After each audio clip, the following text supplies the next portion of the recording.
But we said we were going to talk a little bit about studio wrestling, correct? Is that what we're going to do today? That is indeed what we said at the top of the show. We've almost done the whole show without talking about studio wrestling, but we're going to talk about a little bit because I'm tickled. And of course, you know, it's still, I don't know it now with high def television and everything. I don't know if it'll have the same flavor, but once again, studio wrestling is something that the modern fans may look back on and go, well, they were just in a TV studio in front of 50 people, because that's all they could get. And people don't understand, I don't think, what the purpose of and the reason for and the cause of studio wrestling was.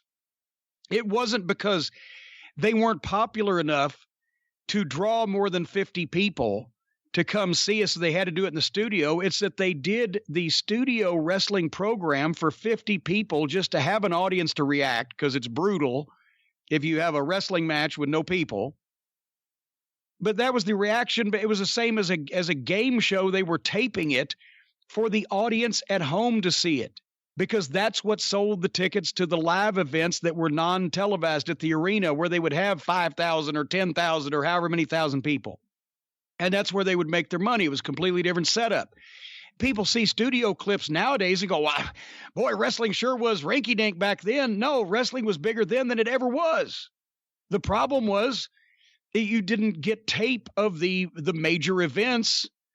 And if you did, it was film. That's why a lot of especially the regional promotions, taped in TV studios, because the cameras were already there. The lights were already there. There was literally no or negligible production cost. And if the program was popular enough in that market, in some cases, the station paid the promotion to do the show there.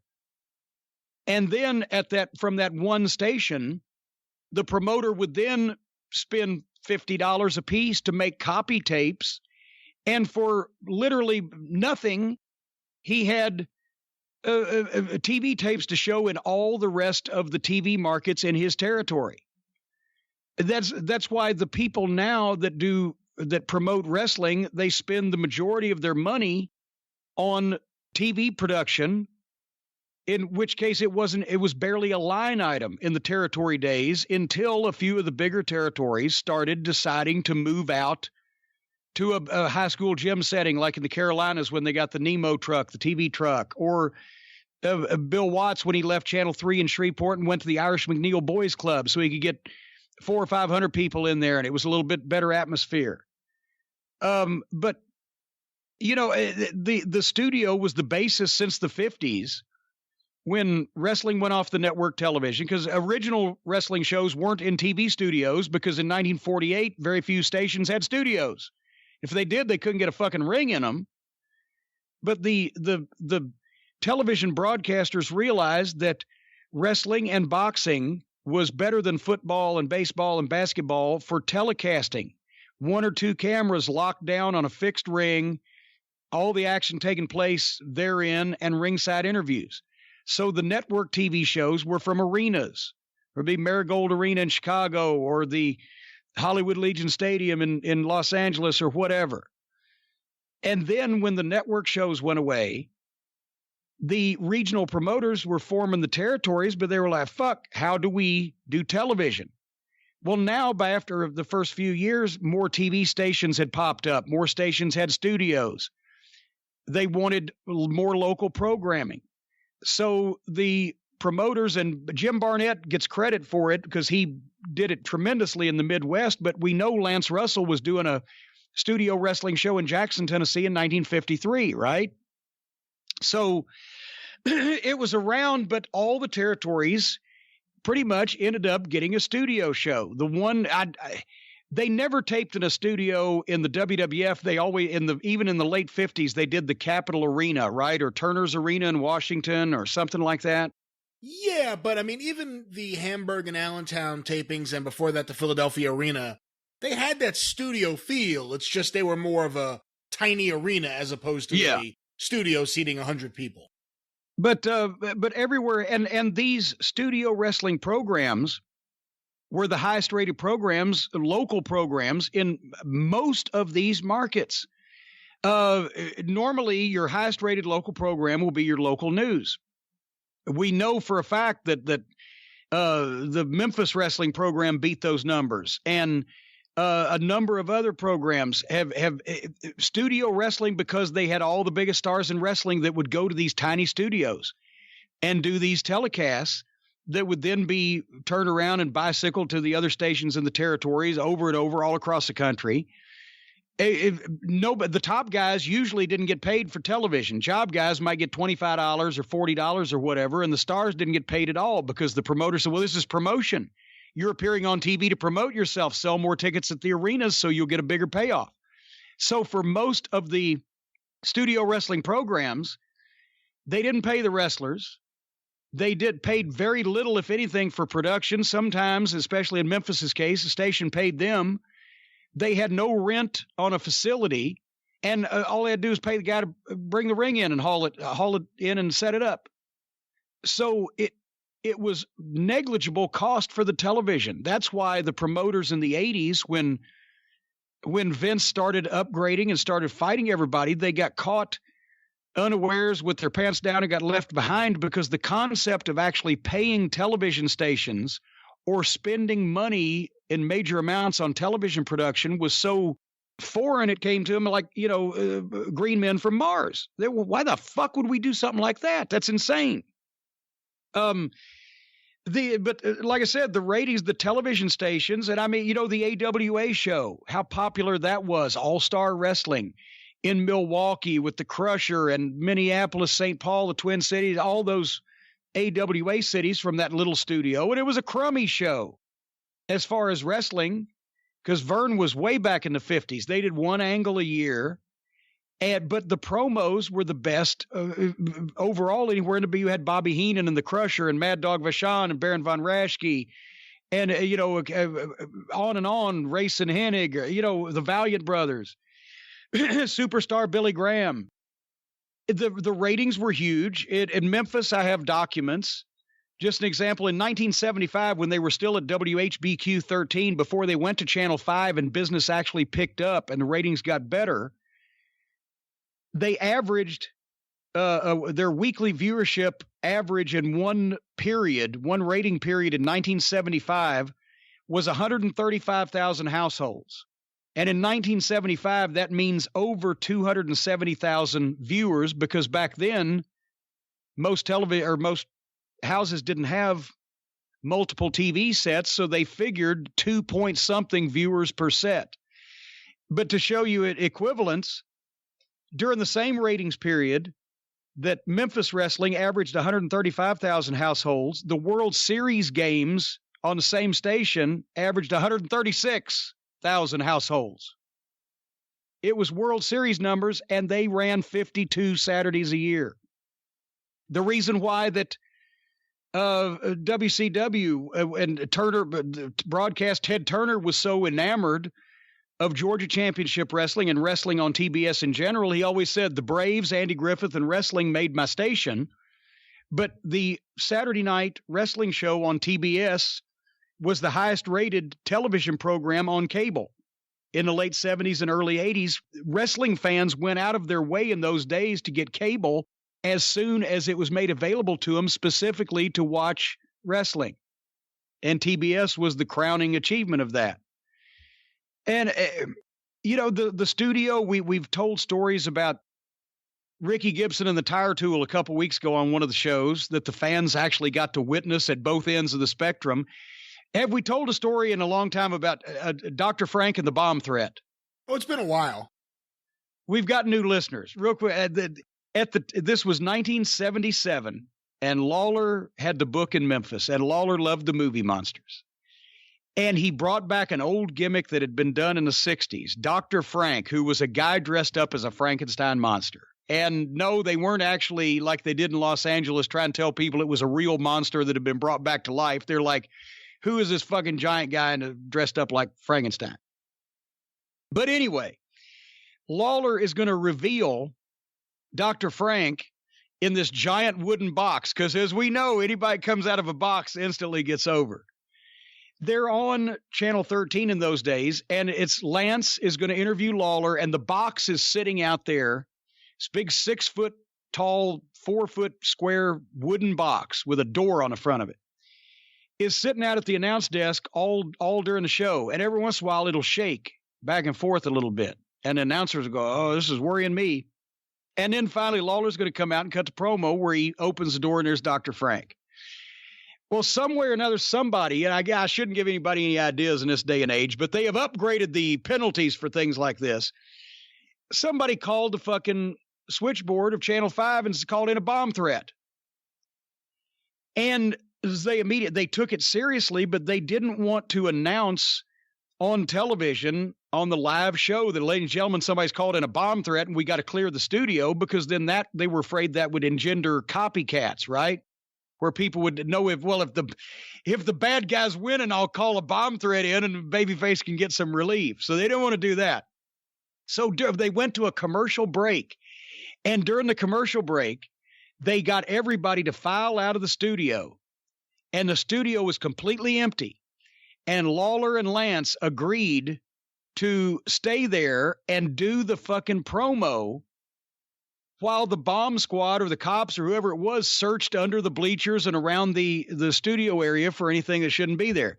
So while they're doing that, and Lawler was the perfect guy to do it, they cut like a 15-minute promo, and they just had the camera on him and Lance standing at the desk. They were the only ones in the fucking TV station, except for the goddamn one cameraman stayed and the fucking cops, right?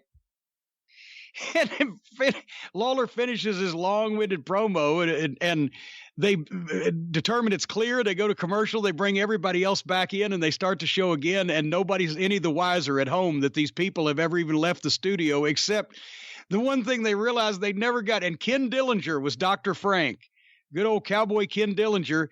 They left him in the fucking box. He's in the box in the Dr. Frank outfit while the station is about to blow up. They could have got him out, but it would have blown the thing for the fucking audience. And then when they got the audience out, they forgot he was in there and just left him. So he was in there in the line of fire unnecessarily. Anyway, because the fans weren't in there. I remember the sound that Lance made when he saw Dr. Frank, 'cause I couldn't hear it from the fans. Like, that's right. They couldn't have got him out anyway because he had to be revealed. But they didn't tell him about the bomb threat either. He didn't know it until he got out. They said, well, yeah, there was a bomb threat. In Atlanta, the famous story, I wish there was tape of this. Obviously there's not. Mario Galento went into business for himself one day and chased the assassins, Jody Hamilton, Tom Ernesto, out of the studio with a real double-barrel shotgun. And they got apparently some issues with that. Was on Live Atlanta Wrestling on Saturday nights, I think at 6 o'clock on Channel 11 in those days. They had some TV issues over that. And there's been stuff.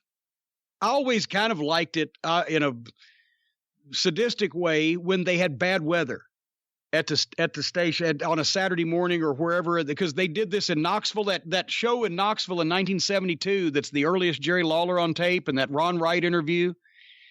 I think that one got saved because they had bad weather, and that's all the people that showed up. Jerry Lawler and Jim White, because they each had, and Sam Bass, and they each had a single match with Tommy Gilbert, and then Ron Wright cut a promo on the referee. That was the whole hour. Because they were the only ones that showed up. It was the middle of December and had bad weather. And that happened in Memphis, in the late 70s. And on the fly, you just made up a match based on who was there. And sometimes things went long and sometimes the interview went long, but you got the show done. And there was nobody the wiser. Randy Hales was in that spot a couple of times, I think, in the 90s. You didn't get to see studio wrestling up there until you got cable, did you? By the time I started watching wrestling on cable, studio wrestling was over. WCW was in center stage, yeah. So I never got to see it until I started tape trading, and I fell in love with it. I think it's the perfect format to present professional wrestling in terms of the squash matches, in terms of the way the promos are, the way they're shot, the way the guy is, the way the crowd reacts to everything. It's the perfect way to get someone over. One of my favorite angles, and it's not one of the ones people talk about. I've talked about it before on 605, but in, I think, 1980 in Georgia, it was the Georgia Tag Team Champions Tony Atlas and Kevin Sullivan versus Alexis Smirnoff and Ivan Koloff, and they do the ether angle, and they knock out Tony Atlas. And as I had forgotten about that. Go ahead. And I think it's the best ether angle there is. And it's real proof of how powerful studio wrestling is, because eventually the heels leave. They're now the champions. Tony Atlas is taken out on the stretcher. Gordon Soley is surrounded at the set. So you have the usual backdrop. You're used to seeing the wrestlers there. It's just fans. And it's little kids. And it's an old lady. I mean, it's the studio fan makeup in this one little segment. And he's asking them what happened. And they're putting it over. Because they really did smell something. I smelled this. I smelled this. And the woman says, I'm a nurse from Miami Beach. And I smelled ether. It was ether. Yes. You know? Yeah. But it was so good. It was so effective. That's one of my favorite all-time studio wrestling angles from Georgia. Well, and that's the people are so close and it's so intimate. I remember, as a matter of fact, they told me the story that on one of Nick Goulas's TV studio shows, and he had so many. He had more than anybody because they had studio TV in the 70s in Chattanooga, Nashville, Birmingham, Huntsville, Louisville for 6 months, and Memphis. But somebody was going to get juice, and they got clipped, and the blade flew out and landed in underneath the seats, and one of the fans picked it up. So the next week they had a hard way right on television. I can't remember who it was, but somebody got their eye busted right open and stuck in the goddamn people's face. But Fargo did that one. He loved to do hard ways for angles and get the maximum effect out of them. It's in my book, Tuesday Night at the Gardens. I wasn't smart enough to, at the time, know where one of the TV tapings took place, but I think it was either Nashville or whatever. But on one day in November 1975, they do a studio show in like Nashville, where Fargo and Phil Hickerson are the last two guys left in a battle royal, and they start fighting for the money. And Hickerson just starts blatantly punching Fargo in the face for real. And he hard-weighed his eye. And as it went on, you could see one of them closing up. And Fargo's bleeding from the other side. And then at the end of that, I can't remember what they did. I'd have to refer to my book. But they fucked Fargo some kind of way because Hickerson was partners with Dennis Condrey at that point. And they had Fargo come over to the desk, and he was right next to the people, and they could see his eye closed up, and they could see his head busted open.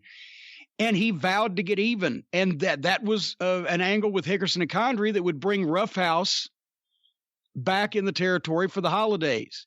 The eastern end, Chattanooga, Birmingham, Huntsville, and Nashville for the Thanksgiving holidays, and the western end, Memphis, Louisville, and that end for the Christmas holidays. But the later on that day, the Chattanooga TV was taped at 5:00 on Saturday before the house show, although I think that week the house show was on Sunday. But anyway, Fargo's been hard weighed by Hickerson, busted open, his eyes swelled up. He then goes to the Chattanooga taping, and there he's supposed to have been there to wrestle the bounty hunters. But goddamn it, Fargo has not showed up. So the bounty hunters and their manager, Jimmy Kent, are in the ring beating up some job team. And here comes Fargo in the back door with his clothes all ripped, carrying his suitcase with his face beat up and dried blood now, and jumps in the ring and jumps the bounty hunters. And the story was they had run him off the road on the way to the taping and beat him up. So when they showed that a month later at the other end of the territory, the angle for Christmas was the Fargos against the bounty hunters. And then the angle, he got two angles out of the same fucking hard way with two different teams in the same fucking day. Wow. Studio wrestling, boys. Hey, you brought up Galento before, and that was him working with the Assassins, although his wife may have been another story. She used to pull her gun on the wrestlers from ringside, and they'd eventually smarten her up because she was going to kill somebody. But the other famous Galento studio incident, obviously, and I say that because, let's be very honest, 99% of everything someone like Mario Galento or anyone from that era did on studio is gone. We'll never see it. But we know the story of the incident where he tried to go after Jerry Jarrett on live Memphis TV. Do you know the whole story behind that? Well, there's differing stories, but nobody knew for a while, and then Jerry has pontificated. Mario Galento had been a big star all around the South for a long time. including in Memphis at periods and also in Atlanta. He was a main event guy, and he had that fucking face. He looked like a pirate from the 1700s, and he was, just a big, raw-boned, frightening fucking guy that, did hard ways and, got punched in the face on purpose constantly.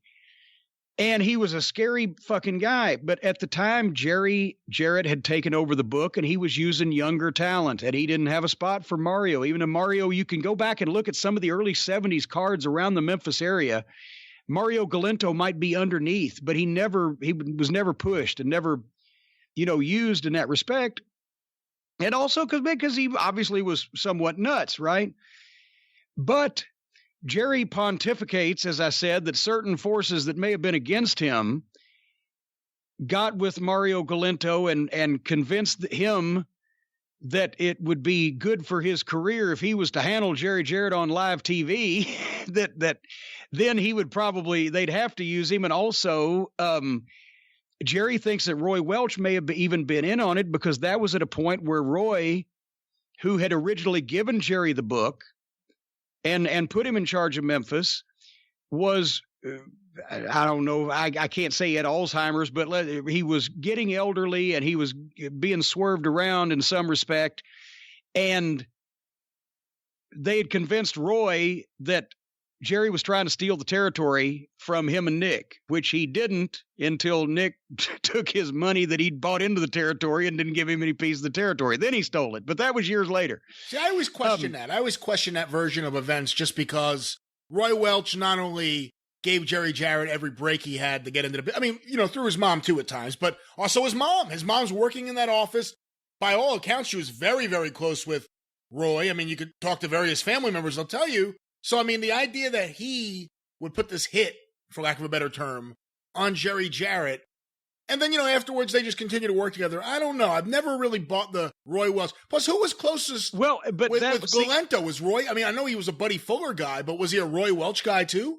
Well, I don't know, but see, that's Jerry thought that Roy might have had something to do with it at one point, because when they got Galento, he had like $1,000 cash in his pocket. Where's Mario Galento going to get $1,000? But that may have been something that Jerry was reading into it. Nevertheless, everybody's now going, what the fuck did he do? Jerry Jarrett is wrestling Jerry Lawler on live Memphis TV, and this was 1973, before Lawler was, it was Jerry Lawler and Jim White were the heel tag team champions, and Jerry Jarrett and whoever his partner would have been were working an angle with him.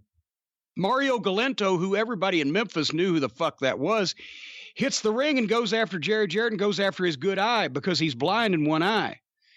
And there was somewhat of a kayfabe breaking moment, because Jerry Lawler and Jim White had to help Jerry Jarrett in that instance.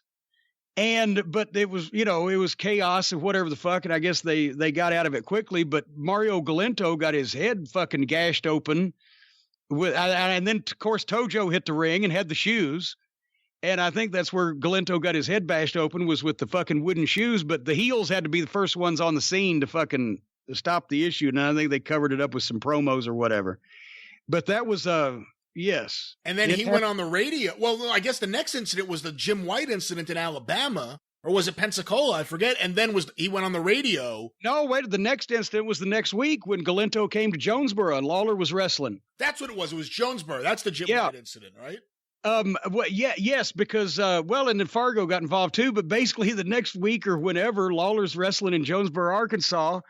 And here comes Galento to fucking ringside, and he's got a straight razor. What the fuck? And Lawler bails and goes back to the locker room, and Jim White had a gun, and rock, paper, scissors, gun beat straight razor. And that's when Fargo called Galento up and said, hey, Lawler's my boy. If you fuck with him, you're fucking with me, and I'll fucking kill you. In the way only Fargo could. And then Galento called the cops, and there's newspaper coverage of Fargo being brought into court for threatening the life of Mario Galento. It is fucking, but it was good for the business there at least. But yeah, studio wrestling, anything can happen. And here's the thing, the guys have got to watch out that are on this program that have not done a studio show. They may have done TV tapings in front of 50 or 100 people or small groups of people or whatever, but it's still not the same thing. And I'll tell you why. Here, I'll leave with a pearl of wisdom this week.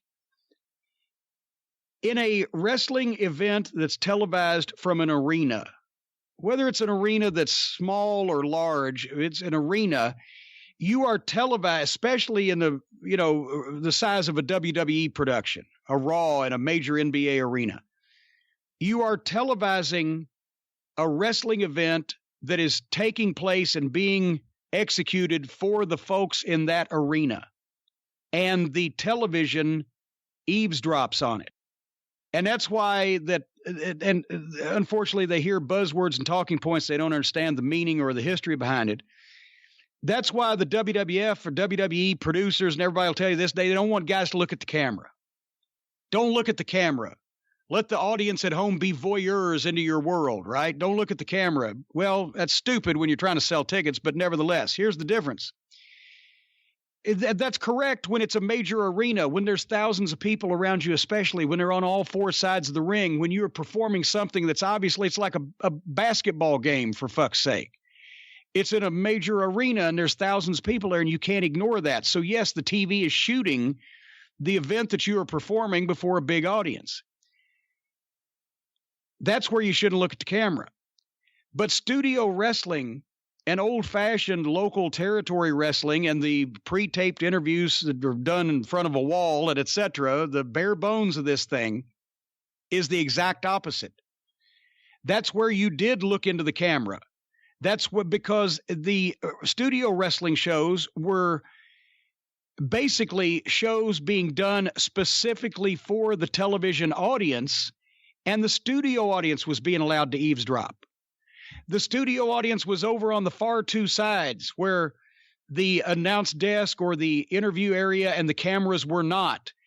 You always worked toward the cameras. You always talked over in the corner in front of the background, but the studio audience was there for a reaction, much like if you're taping a game show. If you're taping a game show and you got a studio audience of 50 people, they react in whatever way when people win or lose or when they miss a question or get a question. You've got some reaction. But the program is primarily being beamed to the television audience. The studio audience is just there for reaction. They're kind of part of it, but they're not what you're playing to.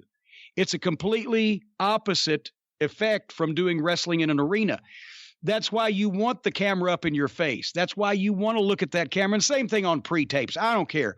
If you're doing pre-tapes with standing there with one announcer and one microphone and one camera, and you obviously know the camera's there, and you don't look at the camera, you look like a fucking idiot. Some of the guys went through one of the WWF training seminars and came back to OVW, and I've got them in a fucking locker room doing a one-camera stand-up interview with a fucking interviewer. And they're looking at their feet, and they're looking off to the side, and they're looking at the interviewer's knuckles, and they're just, I said, look at the fucking camera. I said, well, they told me not to. I said, you're in a fucking closet. There's nothing else for you to look at. But that's the difference. A studio wrestling show will strip down real quick if you're not interesting.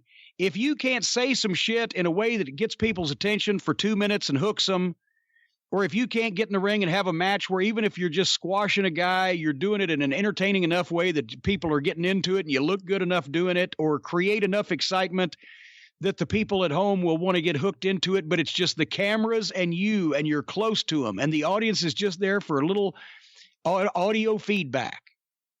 It strips it all down, and you got to be a personality. That camera will show if it's just a bunch of guys saying what they've been told to say, and they don't have anything new to add on their own. And sometimes you had to play with your environment. If it wasn't getting over with the 50 people in the studio, you knew it was dragging with the 2 million out at home. So maybe the Midnight Express would chuck the fucking job guy out on the floor, and Bobby would take him over, and I'd cut a promo on him and fucking ask him to say hello to his fucking mother at home in fucking Wartburg or whatever, to just be a little bit more of an asshole, because what else you going to do with some of those guys? But it's all on the fly. And Dusty would say, or anybody, any booker would say to the top guys that are going out and doing a studio show, okay, you got a 2-minute promo before the match. Talk about the rock and roll or whatever. Or coming up is the big show in Cleveland. Whatever. You got here's your time. Here's your topic. Go. So it's a whole different animal when guys are used to working even small arenas and they're used to working for those people there and letting the TV eavesdrop on it. When they have to work specifically for TV and the audience at home and they're just letting the live event audience eavesdrop on it, it's going to be a different feel. That's all I've got to say about that. Hey, real quick, on the topic of studio wrestling, we could talk so much about the stuff we love and the stuff we've seen, either on video or in your case, watching it live. What studio wrestling did you never get to see that you wish you had? Obviously, Los Angeles is one of those, I hate to use the word holy grail, it's been overused now, but it's one of those holy grails if there's any Los Angeles studio stuff with Dick Lane out there somewhere. Hawaii, I saw a clip recently from Hawaii. I couldn't believe it. I get so excited whenever I see something brand new. Yeah, studio it's wrestling. like we thought we had seen everything that was still around. I was San Francisco. Yeah. I would love to see in San Francisco. And of course, you know, Terry Funk told me once upon a time that there were tapes down there in Amarillo somewhere, but they would have. He told me the same thing 20 years ago. So. It seems like we'd have found them by now or he'd have sold them by now. So I have to think that maybe somebody forgot to turn the air conditioning on or something, but I would have loved to have seen classic Amarillo wrestling because that would have been. And see, that's the thing in the early mid 70s when I started watching wrestling, the closest places that you could go is still at that point in time to see wrestling promoted and presented the way that it was in the pre-television days were Tennessee and West Texas. Because and not the Memphis end of Tennessee, but Nick Goulas's end, Nick and Roy Welch's end, because they had been in the business since the 30s. And they used the same type of verbiage in their publicity material, and they booked the same way, and it had the same flavor. So, because that Roy Welch was a direct pioneer wrestler who was still connected in the 70s, like he was in the fucking late 20s, early 30s, and West Texas was that strip, and East Tennessee also, because they had Ron Wright and Whitey Caldwell were bridges back to the pre-television era and the carnival pioneers. And Dory Funk Sr., he had been there since the late 40s, but he had been a pro since the war, World War II. And he had a heck of a lot of experience with that real grassroots carnival type wrestling and old fashioned barnstorming wrestling. And so it was modern guys and, modern names and the television, technology, but it was still had that pioneer pro wrestling kind of legitimate, crusty old feel to it. There was probably the last three places in the country in the 70s that you could still get that vibe. I wish we had some of that stuff because anytime you pick up an Amarillo program and you look through it, it's just the greatest promo guys in the business all working there, no matter when it is. But the other thing is, it would be a unique view into babyface Funk, like nonstop babyface Terry, right? Terry never turned heel in Amarillo. Yeah. And and actually, if it was the 60s, it would be nonstop babyface Dory Funk Sr. Because that's the thing. We've seen Terry and we've seen Dory, and we know that Dory Sr. was a mixture of both. So how good and convincing must he have been when he could work like Dory technically, but he could fight like Terry and talk pretty much like Terry from what I've heard. And he had the people there thought that he was the toughest man in the world. And that's what those studio shows did in those markets that they showed in. If it was Milwaukee, it was the Crusher. If it was fucking Amarillo or Lubbock, it was Dory Funk Sr. If it was Tampa, it was Eddie Graham.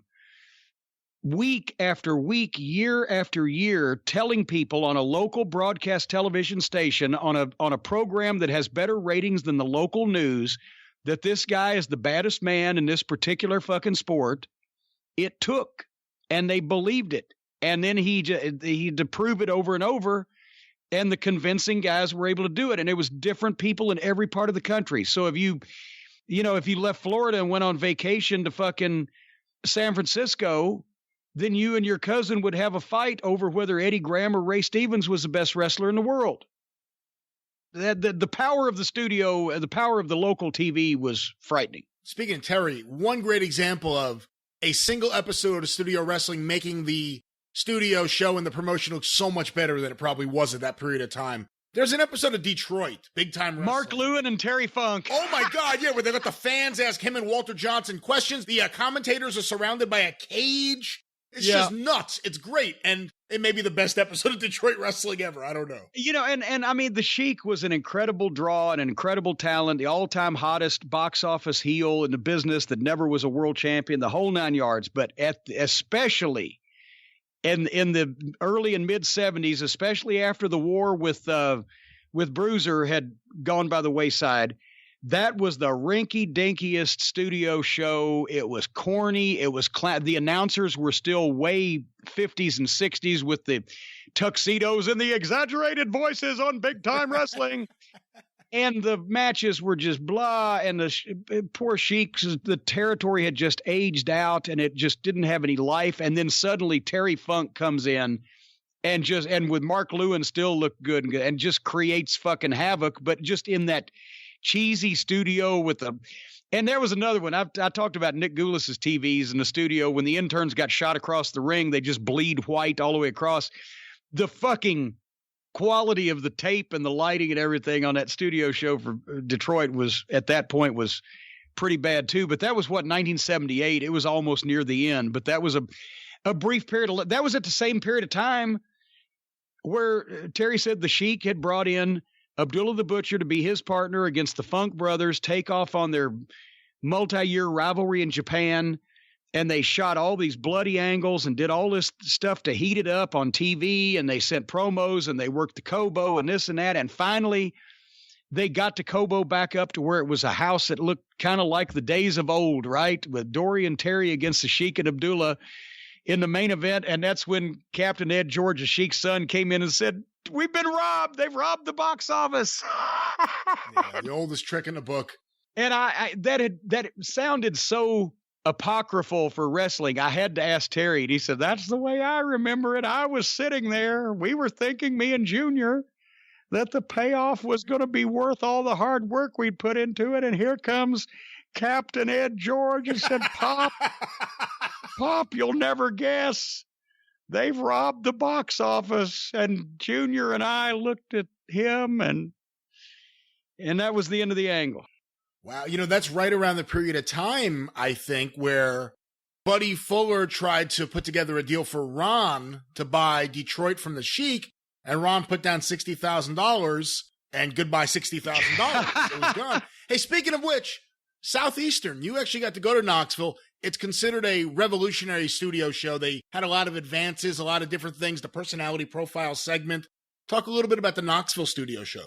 It was really cool. We did that at the WFIA convention in 1978. And it was watching the show itself when you were in the studio looked much the same as the Memphis studio show or whatever. They had a nice colored curtain background, and they had a desk and a backdrop for Southeastern, whereas Memphis just had a desk and a curtain. But Southeastern had gone all the way with that wall back, kind of a movable wall thing like they have in some game shows when the bachelors for, fucking whatever come around the corner. Yeah. But when you watched it at home, because they did do the slow-mo instant replays of finishes, and they did have split screen when they do the introduction, and Memphis picked up on that later. They would have one guy in one corner, one guy in the other corner, but they'd have split screens so they were both on the air with their name and graphic. I mean, shit we now look at and go, okay, this is the way it's supposed to be. But local television, much less local wrestling, didn't do that in the 70s.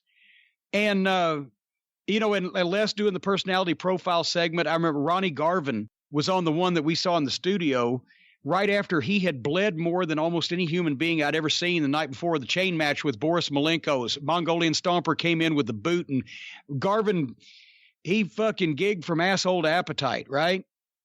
And just bled. I mean, he was soaked in blood. And his interview the next morning, he sounded like he was just babbling and really making no sense. And I went up to Les Thatcher afterwards because Les, it made us feel so welcome, even in such a great guy. But I went up to Les. I said, "Is Garvin okay?" He said, "No, he always sounds like that." He said, especially on Saturday morning. But I thought blood loss had fucking set in, but no, it was a really cool studio show. That's where Memphis got the statue of the two guys wrestling from the beginning of the show, right? Because Southeastern had that statue first. It was a Buddy Fuller statue. No. It was a Jerry Jarrett. Jerry Jarrett not only has variations of that statue all over his house, but it's the logo for his new project, Olympus Wrestling, and no, that the whole statue turning thing was Jerry Jarrett. He wanted to do that. When did Memphis start doing that? Soon after Jerry went to Channel 5 and started his own company. Right, but Southeastern was doing it before that. I don't know about that. All right, we'll see what we can find out. No, well, let's find out. But anyway, nevertheless, great minds think alike. So you're excited. You're excited going into another studio. Well, yeah, because the first time you've done this, I guess, since 1989. Yeah, you don't know what's going to happen. No, studio wrestling. I was on Channel 5 in Memphis in '99 and 2000 for Randy Hales, and I had a ball there. And some of those promos, the best promos I've ever done as a manager, because I was having so much fun. But it's gonna be fun. And also the good thing is, the less prepared you are, the better off you are. If you can wing it. Sincerity is the key. Once you can fake that, you got it made. And if you can pre-plan ad-libbing, it's beautiful. Anyway, I encourage everyone to watch me, as I always do. I encourage everyone to watch me, talk about me, and coming up very soon, you'll be able to send me money again without me being mad at you, because I'll be all caught up.